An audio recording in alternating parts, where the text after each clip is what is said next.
In other news, President Obama has secured enough support to keep the Iran deal alive. Democratic Senator Barbara Mikulski marks the 34th vote needed. 34 is a key number because if the Republican-controlled Senate votes to oppose the plan, the president does have enough votes now to veto it. Earlier, Secretary of State John Kerry said he and the president have beyond reasonable doubt that the deal's framework will get the job done. With this agreement, the IAEA can go wherever the evidence leads. No facility, declared or undeclared, will be off limits, and there is a time certain for assuring access. There is no other country to which such a requirement applies. This arrangement is both unprecedented and unique. And joining us now to talk more about this is CBS News senior White House correspondent Bill Plante in Anchorage, Alaska. Bill, first of all, how much of a foreign policy victory is this for President Obama? Well, this is certainly a victory, Elaine, but if it hadn't happened, if it didn't look like it was going to happen, it would be even worse as a defeat. It would be a major defeat for the president. So he escapes defeat. He can call it victory, but he does triumph over the Republican Congress and their resolution of disapproval for this Iran deal. So Senator Mikulski was the crucial 34th vote, but you have mentioned that they could muster 41 votes. Is that still possible?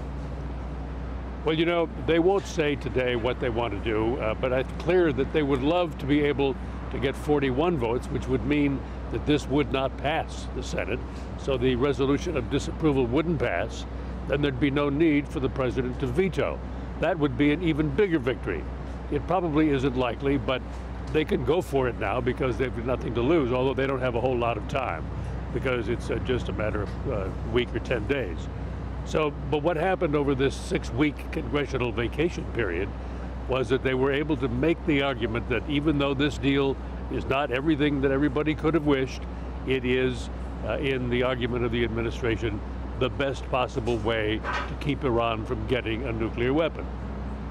And Bill, just to be clear, even if Congress passed the disapproval resolution, it would not stop the Iran deal, is that right?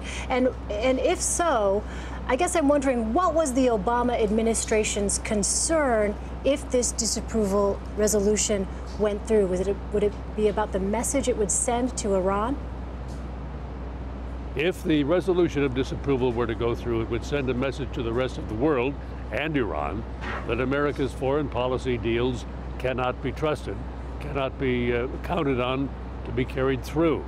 It would be a major defeat for this president and his administration. But the argument is that, look, the Iranians are going to get a bomb. They're going to get a bomb without this deal for sure. If there is no deal, they'll get a bomb sooner than later. So that, I think, is probably what turned these Democrats around. Bill, we listened to a pretty passionate Secretary of State John Kerry promising that this deal will make the U.S., the Gulf states, and Israel safer. What was your takeaway from his speech? Kerry's speech was absolutely the epitome of everything that he's been arguing over the last several months. And he delivered it with a certain passion now that I'm sure intensified by the fact that he knows that the deal will not go down in Congress, at least to say that even if Congress votes to disapprove it, which does seem likely, the president's veto will be upheld. So I think this is a big victory for John Kerry as well. All right, Bill Plante, traveling with the president in Alaska. Thank you.